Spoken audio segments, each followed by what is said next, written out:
ನಾಡಿನ ಜನತೆಗೆ ಬಣ್ಣದ ಹಬ್ಬ ಹೋಲಿಯ ಶುಭಾಶಯಗಳನ್ನು ನಾನು ಕೋರ್ತಾ ಇದ್ದೇನೆ. ವಿಶೇಷವಾಗಿ ಈ ನಾಡಿನ ಬೆನ್ನೆಲುಬಾಗ ಇರ್ತಕ್ಕಂಥ ರೈತನ ಬದುಕು ಹಸನಾಗಬೇಕು, ಎಲ್ಲ ಜನತೆಗೆ ಒಳ್ಳೆಯದಾಗಬೇಕು ಅಂತೇಳಿ ಈ ಸಂದರ್ಭ ನಾನು ಹಾರೈಸ್ತಾ ಇದ್ದೇನೆ.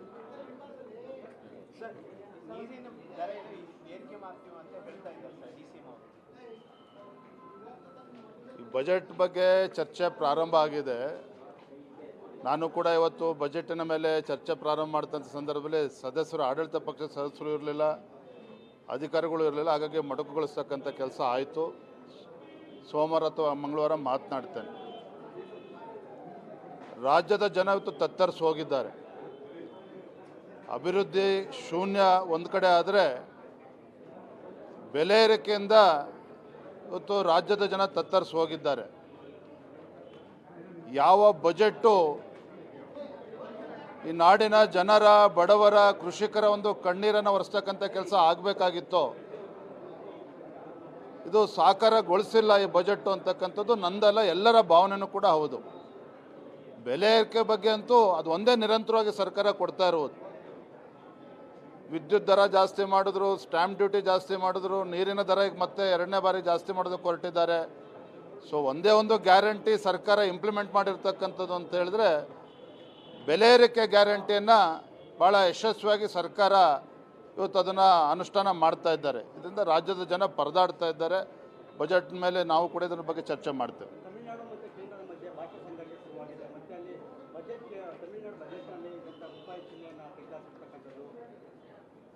ನೋಡಿ, ತಮಿಳುನಾಡಿನ ರಾಜಕಾರಣ ಎಂದು ಕೇಂದ್ರ ವಿರೋಧಿ ನೀತಿಯನ್ನು ಅನುಸರಿಸ್ಕೊಂಡು ಬಂದಿದೆ. ಅದು ಭಾಷಾ ವಿಚಾರದಲ್ಲಿರ್ಬೋದು, ಯಾವುದೇ ವಿಚಾರದಲ್ಲಿರ್ಬೋದು. ತಮಿಳುನಾಡಿನ ರಾಜಕಾರಣ ಅಥವಾ ಅವರ ಬೇಳೆ ಬೇಯಿಸ್ಕೊಳ್ತಕ್ಕಂಥದ್ದೇ ಇವತ್ತು ಕೇಂದ್ರ ವಿರೋಧಿ ನೀತಿಗಳಿಂದ ಹಲವಾರು ದಶಕಗಳಿಂದ ನಿರಂತರವಾಗಿ ನೋಡ್ಕೊಂಡು ಬರ್ತಾ ಇದ್ದಾವೆ. ಇದು ಒಂದು ಹೊಸ ಅಧ್ಯಾಯ ಪ್ರಾರಂಭ ಮಾಡಿದ್ದಾರೆ.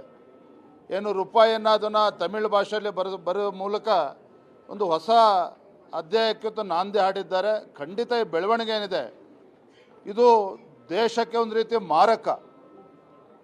ಇವತ್ತು NEP ವಿಚಾರದಲ್ಲೂ ಕೂಡ, ರಾಷ್ಟ್ರೀಯ ಶಿಕ್ಷಣ ನೀತಿಯಲ್ಲೂ ಕೂಡ ಯಾವ ರೀತಿ ಇತ್ತು ರಾಜ್ಯ ಸರ್ಕಾರ ಕೂಡ ಅನುಸರಿಸ್ತಾ ಇದೆ, ತಮಿಳುನಾಡು ಸರ್ಕಾರ ಅನುಸರಿಸ್ತಾ ಇದೆ. ಮತ್ತು ಡಿಲಿಮಿಟೇಷನ್ ವಿಚಾರವಾಗಿ ನಮ್ಮ ಮಾನ್ಯ ಕೇಂದ್ರದ ಗೃಹ ಸಚಿವರು ಸ್ಪಷ್ಟವಾಗಿ ಉಲ್ಲೇಖ ಮಾಡಿದ್ದಾರೆ. ಡಿಲಿಮಿಟೇಷನ್ ಏನು ಆಗಬೇಕು, ಒನ್ ನೇಷನ್ ಒನ್ ಎಲೆಕ್ಷನ್, ಇವತ್ತು ದೇಶದ ಒಳಿತಿಗೋಸ್ಕರ ಕೇಂದ್ರ ಸರ್ಕಾರ ನರೇಂದ್ರ ಮೋದಿಜಿಯವರು ಆಲೋಚನೆ ಮಾಡಿರುವಂಥದ್ದು. ಇವತ್ತು ಡಿಲಿಮಿಟೇಷನನ್ನು ಹಿಡ್ಕೊಂಡು ತಮಿಳುನಾಡು ಸರ್ಕಾರ, ಅಲ್ಲಿನ ಮುಖ್ಯಮಂತ್ರಿಗಳು ಸ್ಟಾಲಿನ್ ಅವರು ವಿಶೇಷವಾಗಿ ದಕ್ಷಿಣ ರಾಜ್ಯಗಳ ಮುಖ್ಯಮಂತ್ರಿಗಳನ್ನು ಒಗ್ಗೂಡಿಸ್ತಕ್ಕಂಥ ಕೆಲಸ ಏನು ಮಾಡ್ತಾ ಇದ್ದಾರೆ, ಪ್ರಯತ್ನ ಏನು ಮಾಡ್ತಾ ಇದ್ದಾರೆ. ಇವತ್ತು ನಮ್ಮ ರಾಜ್ಯದ ಮುಖ್ಯಮಂತ್ರಿಗಳು ಸಹ ಅದಕ್ಕೆ ಧ್ವನಿಗೂಡಿಸ್ತಾ ಇರ್ತಕ್ಕಂಥದ್ದು ವಿಪರ್ಯಾಸ. ನಾನು ರಾಜ್ಯದ ಮುಖ್ಯಮಂತ್ರಿಗಳಿಗೆ ಆಗ್ರಹ ಮಾಡ್ತೇನೆ, ತಮಗೆ ನಿಜವಾಗ್ಲೂ ಕೂಡ ಕಳಕಳಿ ಇದ್ದರೆ ಇವತ್ತು ತಮಿಳುನಾಡಿಗೆ ನೀರು ಬಿಡ್ತಕ್ಕಂಥ ವಿಚಾರದಲ್ಲಿ ನೀವು ಯಾವತ್ತೂ ಕೂಡ ಅಲ್ಲಿನ ಮುಖ್ಯಮಂತ್ರಿಗಳಿಗೆ ಮನವೊಲಿಸ್ತಕ್ಕಂಥ ಪ್ರಯತ್ನ ಮಾಡಲಿಲ್ಲ. ನಿನ್ನೆ ಮೊನ್ನೆ ದಿನ ತಮಿಳುನಾಡು ಸರ್ಕಾರದ ಮಂತ್ರಿಗಳು ಬಂದಿದ್ರು, ಇಲ್ಲಿ ಅವ್ರಿಗೆ ರಾಜಾತಿಥ್ಯನ ನೀಡಿದ್ರು. ಆದರೆ ಮುಖ್ಯಮಂತ್ರಿಗಳು ಅಥವಾ ಕಾಂಗ್ರೆಸ್ ಸರ್ಕಾರ ತಮಿಳುನಾಡು ನೀರು ವಿಚಾರದಲ್ಲಿ ಏನು ಕರ್ನಾಟಕ ರಾಜ್ಯದಿಂದ ನೀರು ಹರಿಸ್ತಾರೆ ಕಾವೇರಿ ಕೊಳ್ಳದಿಂದ, ಆ ವಿಚಾರವಾಗಿ ತಮಿಳುನಾಡು ಮುಖ್ಯಮಂತ್ರಿಗಳ ಜೊತೆ ಯಾವತ್ತೂ ಕೂಡ ಮಾತನಾಡಲಿಲ್ಲ. ಆದರೆ ಇವತ್ತು ಡಿಲಿಮಿಟೇಷನ್ ವಿಚಾರವಾಗಿ ಒಂದು ರೀತಿ ದೇಶ ವಿರೋಧಿ ನಡೆಯನ್ನು ಇವತ್ತು ತಮಿಳುನಾಡು ಸರ್ಕಾರ ಅನುಸರಿಸ್ತಾ ಇದೆ. ಅದಕ್ಕೆ ನಮ್ಮ ರಾಜ್ಯದ ಮುಖ್ಯಮಂತ್ರಿಗಳು ಕೂಡ ಧ್ವನಿಗೂಡಿಸ್ತಾ ಇರ್ತಕ್ಕಂಥದ್ದು ನಿಜವಾಗ್ಲೂ ಕೂಡ ದುರ್ದೈವ. ಇದು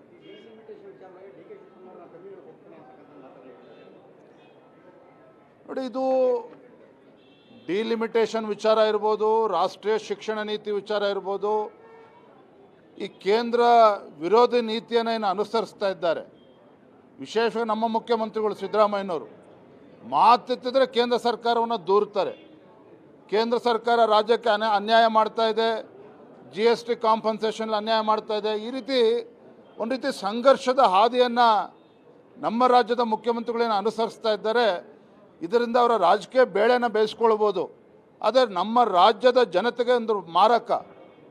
ಏನಾಯಿತು, ಇತ್ತೀಚೆಗೆ ಜಮ್ಮು ಕಾಶ್ಮೀರದ ಮುಖ್ಯಮಂತ್ರಿ ಫರೂಕ್ ಅಬ್ದುಲ್ಲಾ ಅವರು ಉಮರ್ ಅಬ್ದುಲ್ಲಾ ಅವರು ಬಜೆಟನ್ನು ಮಂಡನೆ ಮಾಡುವ ಸಂದರ್ಭದಲ್ಲಿ ನೇರವಾಗಿ ಕೇಂದ್ರ ಸರ್ಕಾರವನ್ನು, ಪ್ರಧಾನಮಂತ್ರಿ ನರೇಂದ್ರ ಮೋದಿಜಿಯವ್ರನ್ನ, ಹಣಕಾಸಿನ ಸಚಿವ ನಿರ್ಮಲಾ ಸೀತಾರಾಮನ್ ಅವ್ರನ್ನ ಶ್ಲಾಘನೆ ಮಾಡಿದ್ದಾರೆ. ಇವತ್ತು ಪ್ರಧಾನಮಂತ್ರಿಗಳು ಮತ್ತು ಹಣಕಾಸಿನ ಸಚಿವರ ಮಧ್ಯಸ್ಥಿಕೆಯಿಂದಾಗಿ ಜಮ್ಮು ಕಾಶ್ಮೀರಕ್ಕೆ ಒಳ್ಳೆಯದಾಗ್ತಾ ಇದೆ, ಹಣಕಾಸಿನ ವಿಚಾರದಲ್ಲಿ ಆ ರಾಜ್ಯಕ್ಕೆ ಒಳ್ಳೆಯದಾಗ್ತಾ ಇದೆ ಅಂತೇಳಿ ಇವತ್ತು ಉಮರ್ ಅಬ್ದುಲ್ಲಾ ಅವರು ಮಾತನಾಡ್ತಾರೆ ಅಂತ ಹೇಳಿದರೆ ಜಮ್ಮು ಕಾಶ್ಮೀರದ ಮುಖ್ಯಮಂತ್ರಿಗಳು, ನಮ್ಮ ರಾಜ್ಯದ ಮುಖ್ಯಮಂತ್ರಿಗಳು ಯಾಕೆ ಈ ರೀತಿ ಕೇಂದ್ರ ಸರ್ಕಾರದ ಜೊತೆಗೆ ಸಂಘರ್ಷಕ್ಕೆ ಇವತ್ತು ನಾಂದಿ ಹಾಡಿದ್ದಾರೆ? ಅದರಿಂದ ರಾಜ್ಯಕ್ಕೆ ಯಾವ ರೀತಿ ಒಳಿತಾಗೋದಕ್ಕೆ ಸಾಧ್ಯ, ಇದನ್ನು ಕೂಡ ರಾಜ್ಯದ ಮುಖ್ಯಮಂತ್ರಿಗಳು ಗಮನ ಹರಿಸಬೇಕು. ಅದನ್ನು ಕೂಡ ನಾವು ಸದನದಲ್ಲಿ ಮಾತನಾಡ್ತೇವೆ. Thank you. ನಾಡಿನ ಜನತೆಗೆ ಬಣ್ಣದ ಹಬ್ಬ ಹೋಲಿಯ ಶುಭಾಶಯಗಳನ್ನು ನಾನು ಕೋರ್ತಾ ಇದ್ದೇನೆ.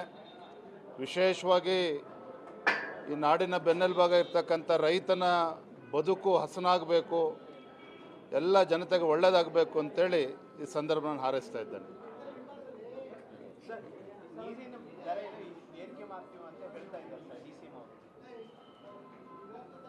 ಈ ಬಜೆಟ್ ಬಗ್ಗೆ ಚರ್ಚೆ ಪ್ರಾರಂಭ ಆಗಿದೆ.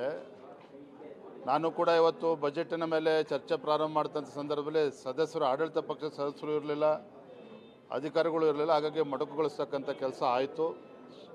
ಸೋಮವಾರ ಅಥವಾ ಮಂಗಳವಾರ ಮಾತನಾಡ್ತೇನೆ. ರಾಜ್ಯದ ಜನ ಇವತ್ತು ತತ್ತರಿಸಿ ಹೋಗಿದ್ದಾರೆ.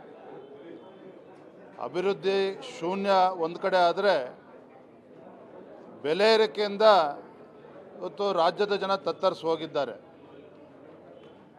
ಯಾವ ಬಜೆಟ್ಟು ಈ ನಾಡಿನ ಜನರ, ಬಡವರ, ಕೃಷಿಕರ ಒಂದು ಕಣ್ಣೀರನ್ನು ಒರೆಸ್ತಕ್ಕಂಥ ಕೆಲಸ ಆಗಬೇಕಾಗಿತ್ತು, ಇದು ಸಾಕಾರಗೊಳಿಸಿಲ್ಲ ಈ ಬಜೆಟ್ಟು ಅಂತಕ್ಕಂಥದ್ದು ನಂದಲ್ಲ, ಎಲ್ಲರ ಭಾವನೆಯೂ ಕೂಡ ಹೌದು. ಬೆಲೆ ಏರಿಕೆ ಬಗ್ಗೆ ಅಂತೂ ಅದು ಒಂದೇ ನಿರಂತರವಾಗಿ ಸರ್ಕಾರ ಕೊಡ್ತಾ ಇರುವುದು. ವಿದ್ಯುತ್ ದರ ಜಾಸ್ತಿ ಮಾಡಿದ್ರು, ಸ್ಟ್ಯಾಂಪ್ ಡ್ಯೂಟಿ ಜಾಸ್ತಿ ಮಾಡಿದ್ರು, ನೀರಿನ ದರ ಈಗ ಮತ್ತೆ ಎರಡನೇ ಬಾರಿ ಜಾಸ್ತಿ ಮಾಡೋದಕ್ಕೆ ಹೊರಟಿದ್ದಾರೆ. ಸೊ ಒಂದೇ ಒಂದು ಗ್ಯಾರಂಟಿ ಸರ್ಕಾರ ಇಂಪ್ಲಿಮೆಂಟ್ ಮಾಡಿರ್ತಕ್ಕಂಥದ್ದು ಅಂತ ಹೇಳಿದ್ರೆ ಬೆಲೆ ಏರಿಕೆ ಗ್ಯಾರಂಟಿಯನ್ನು ಭಾಳ ಯಶಸ್ವಿಯಾಗಿ ಸರ್ಕಾರ ಇವತ್ತು ಅದನ್ನು ಅನುಷ್ಠಾನ ಮಾಡ್ತಾ ಇದ್ದಾರೆ. ಇದರಿಂದ ರಾಜ್ಯದ ಜನ ಪರದಾಡ್ತಾ ಇದ್ದಾರೆ. ಬಜೆಟ್ ಮೇಲೆ ನಾವು ಕೂಡ ಇದರ ಬಗ್ಗೆ ಚರ್ಚೆ ಮಾಡ್ತೇವೆ.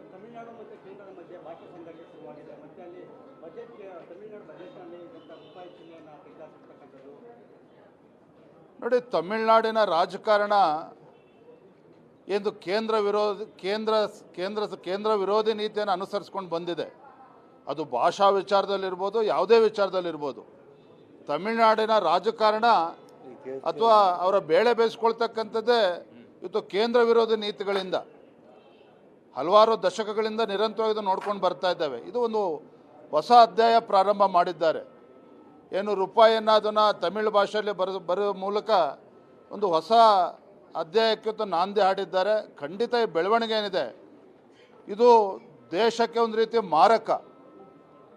ಇವತ್ತು NEP ವಿಚಾರದಲ್ಲೂ ಕೂಡ, ರಾಷ್ಟ್ರೀಯ ಶಿಕ್ಷಣ ನೀತಿಯಲ್ಲೂ ಕೂಡ ಯಾವ ರೀತಿ ಇತ್ತು ರಾಜ್ಯ ಸರ್ಕಾರ ಕೂಡ ಅನುಸರಿಸ್ತಾ ಇದೆ, ತಮಿಳುನಾಡು ಸರ್ಕಾರ ಅನುಸರಿಸ್ತಾ ಇದೆ.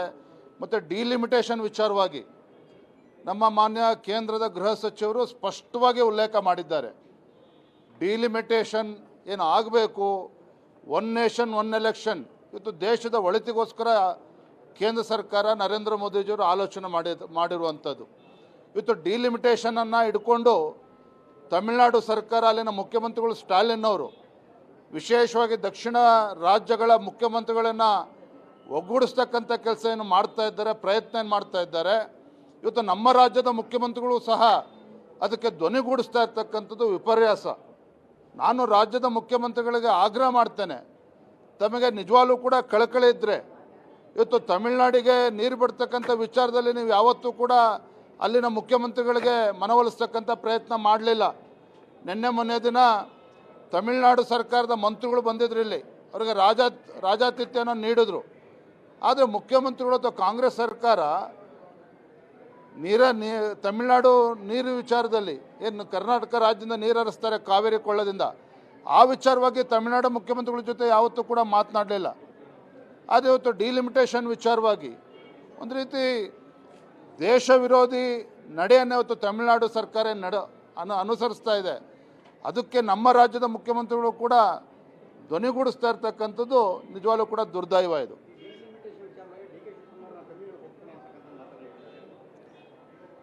ನೋಡಿ, ಇದು ಡಿಲಿಮಿಟೇಷನ್ ವಿಚಾರ ಇರ್ಬೋದು, ರಾಷ್ಟ್ರೀಯ ಶಿಕ್ಷಣ ನೀತಿ ವಿಚಾರ ಇರ್ಬೋದು, ಈ ಕೇಂದ್ರ ವಿರೋಧಿ ನೀತಿಯನ್ನು ಏನು ಅನುಸರಿಸ್ತಾ ಇದ್ದಾರೆ. ವಿಶೇಷವಾಗಿ ನಮ್ಮ ಮುಖ್ಯಮಂತ್ರಿಗಳು ಸಿದ್ದರಾಮಯ್ಯನವರು ಮಾತೆತ್ತಿದ್ರೆ ಕೇಂದ್ರ ಸರ್ಕಾರವನ್ನು ದೂರ್ತಾರೆ. ಕೇಂದ್ರ ಸರ್ಕಾರ ರಾಜ್ಯಕ್ಕೆ ಅನ್ಯಾಯ ಮಾಡ್ತಾ ಇದೆ, GST ಕಾಂಪನ್ಸೇಷನ್ ಅನ್ಯಾಯ ಮಾಡ್ತಾ ಇದೆ. ಈ ರೀತಿ ಒಂದು ರೀತಿ ಸಂಘರ್ಷದ ಹಾದಿಯನ್ನು ನಮ್ಮ ರಾಜ್ಯದ ಮುಖ್ಯಮಂತ್ರಿಗಳೇನು ಅನುಸರಿಸ್ತಾ ಇದ್ದಾರೆ. ಇದರಿಂದ ಅವರ ರಾಜಕೀಯ ಬೇಳೆನ ಬೇಯಿಸ್ಕೊಳ್ಬೋದು. ಆದರೆ ನಮ್ಮ ರಾಜ್ಯದ ಜನತೆಗೆ ಒಂದು ಮಾರಕ.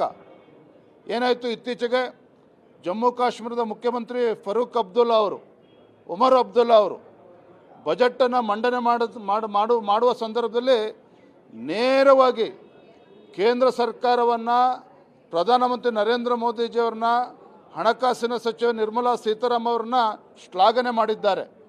ಇವತ್ತು ಪ್ರಧಾನಮಂತ್ರಿಗಳು ಮತ್ತು ಹಣಕಾಸಿನ ಸಚಿವರ ಮಧ್ಯಸ್ಥಿಕೆಯಿಂದಾಗಿ ಜಮ್ಮು ಕಾಶ್ಮೀರಕ್ಕೆ ಒಳ್ಳೆಯದಾಗ್ತಾ ಇದೆ, ಹಣಕಾಸಿನ ವಿಚಾರದಲ್ಲಿ ಆ ರಾಜ್ಯಕ್ಕೆ ಒಳ್ಳೆಯದಾಗ್ತಾ ಇದೆ ಅಂತೇಳಿ ಇವತ್ತು ಉಮರ್ ಅಬ್ದುಲ್ಲಾ ಅವರು ಮಾತನಾಡ್ತಾರೆ ಅಂತ ಹೇಳಿದರೆ ಜಮ್ಮು ಕಾಶ್ಮೀರದ ಮುಖ್ಯಮಂತ್ರಿಗಳು, ನಮ್ಮ ರಾಜ್ಯದ ಮುಖ್ಯಮಂತ್ರಿಗಳು ಯಾಕೆ ಈ ರೀತಿ ಕೇಂದ್ರ ಸರ್ಕಾರದ ಜೊತೆಗೆ ಸಂಘರ್ಷಕ್ಕೆ ಇವತ್ತು ನಾಂದಿ ಹಾಡಿದ್ದಾರೆ.